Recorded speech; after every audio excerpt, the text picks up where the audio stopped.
अभी कृष्ण एक छोटा सा बालक है जो पीले वस्त्र पहनता है और सर पर मोर पंख धारण करता है। तो ये है वो बालक। इस छोटे से बालक को तो मैं बड़ी सरलता से निकल जाऊंगा, परंतु इस बालक को घेरे इन गांव वालों का क्या करूं? लगता है सबसे पहले इन गांव वालों को ही निकलना पड़ेगा, फिर इस बालक को।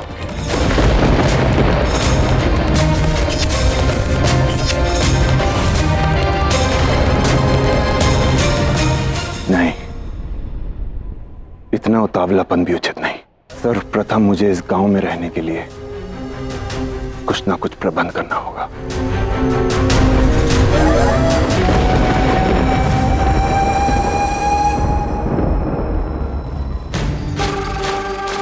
जीजी, सब आ गए? हाँ यशोदा, सब आ गए। आज प्रथम बार कान्हा ने मैया बोला है, इसलिए आप खीर ग्रहण कीजिए।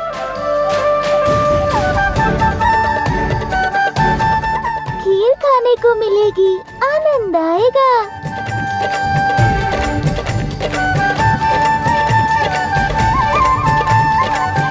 दाऊ, मेरी मैया बोलने पे सब खीर खा रहे हैं, किंतु मैं ही खीर से वंचित हूँ। कान्हा, खीर बाद में खाना, पहले मैया मैया बोलने का अभ्यास करो।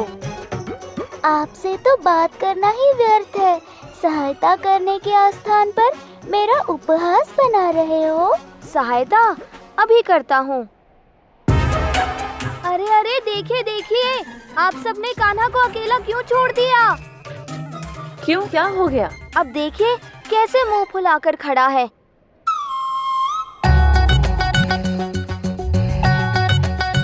जाइए जाइए, उसके साथ खेलिए, उसे मैया बोलने के लिए कहिए। दाऊ, दाऊ, ये आपने उचित नहीं किया। हमेशा मुझे फंसाते हो, आज मेरी बारी है।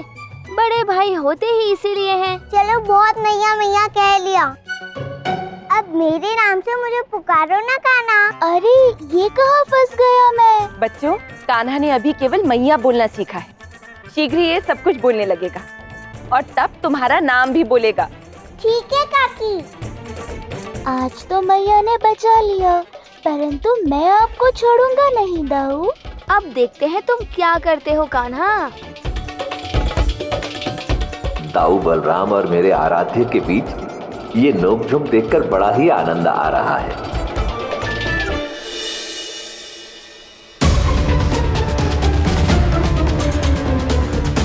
कान्हा तो अत्यंत क्रोधित है। इससे पहले कि कान्हा मुझे फंसाए, मेरी यहाँ से जाने में ही भलाई है। आया मैया। किसी ने बुलाया भी नहीं और नाटक कर रहे हैं, देख लूंगा मैं। बस बस, तुझे सारे कार्य करने की आवश्यकता नहीं, सारे कार्य हो चुके। तू जा और कान्हा के साथ जाके खेल। नहीं नहीं मैया, मैं कर लेता हूँ। बल, मैंने कहा ना, कान्हा के साथ जाके खेल, जा। ठीक है, जाओ।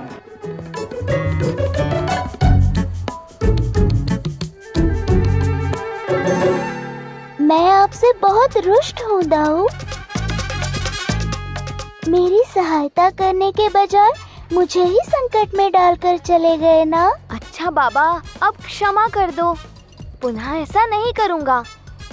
मैं तो बस थोड़ी ठिठोली कर रहा था। अब मुझे कुछ नहीं सुनना, वचन दीजिए कि इस बार आप यथार्थ में मेरी सहायता करेंगे। दिया वचन। अब नए खेल के लिए सज्ज हो जाइए। खेल कभी भी आरंभ हो सकता है। दाऊ, अघासुर वृंदावन पहुंच चुका है। पहुंच भी गया? पहुंच भी गया? हाँ। तो अभी तक तुमने उससे मिलवाने के लिए बुलाया क्यों नहीं? कहीं वो पुनः भ्रमित तो नहीं हो गया? नहीं, वो यही है, अपने आसपास। पर आज पूरा गांव यहाँ उत्सव मना रहा था, इसीलिए अघासुर का खेल आरंभ करना उचित नहीं समझा। परंतु अब चिंता की कोई बात नहीं, कल प्रातः इस खेल का आरंभ हो जाएगा। कैसी योजना कान्हा? इस गांव में आसरा लेने की योजना। और तुम्हें लगता है कि वृंदावन वासी उसे यहाँ रहने की अनुमति देंगे? ये तो आने वाला समय ही बताएगा दाऊ, आप देखते जाइए।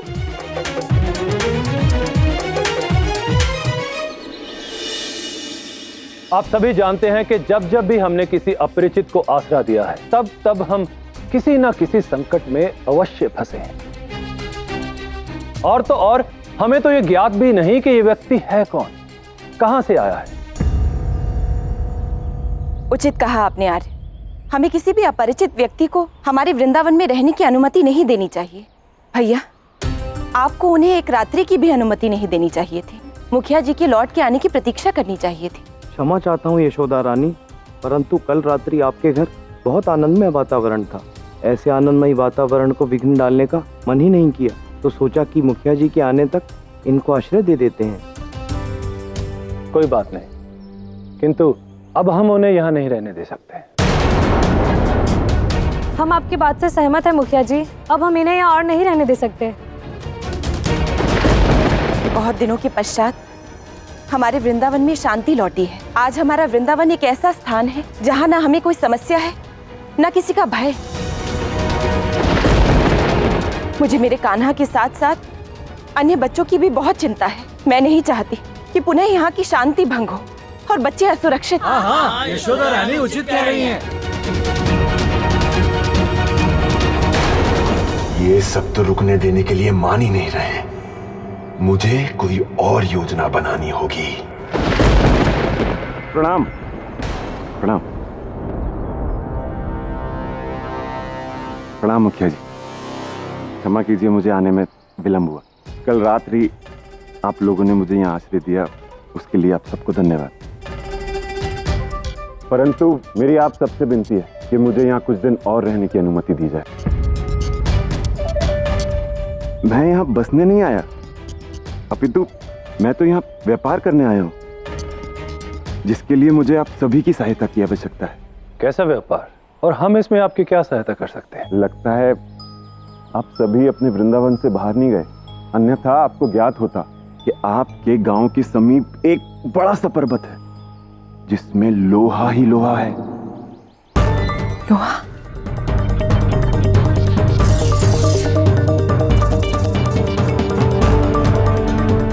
नहीं, हमें उसके विषय में कुछ ज्ञात नहीं। जी, और मुझे उस पर्वत से लोहा निकालने के लिए आप सबकी सहायता की आवश्यकता है।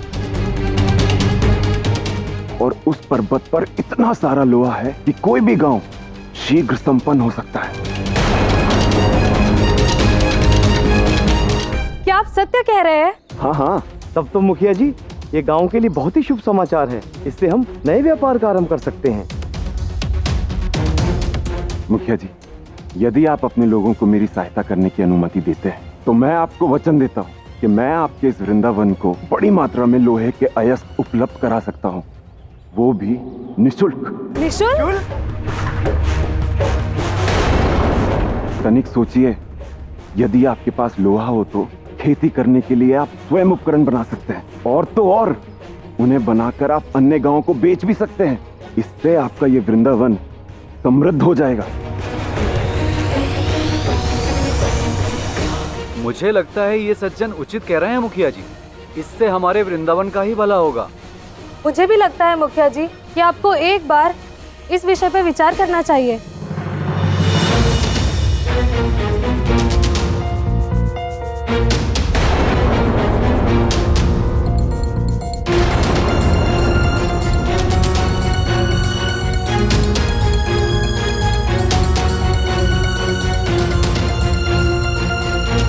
हम ये कैसे विश्वास करें कि आप जो भी कह रहे हैं सत्य कह रहे हैं? कैसे सुनिश्चित करें कि वास्तव में उसी पर्वत में लोहा है?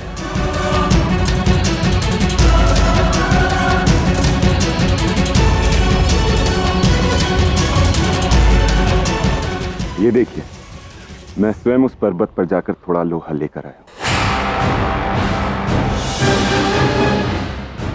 देखिए, आप सब भी देखिए।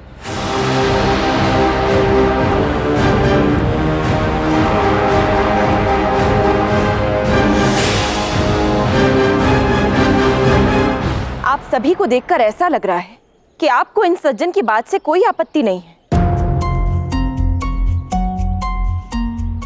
परंतु पंचायत किसी निर्णय पर आए उससे पूर्व मैं आप सभी के समक्ष अपना निर्णय रखना चाहती हूँ।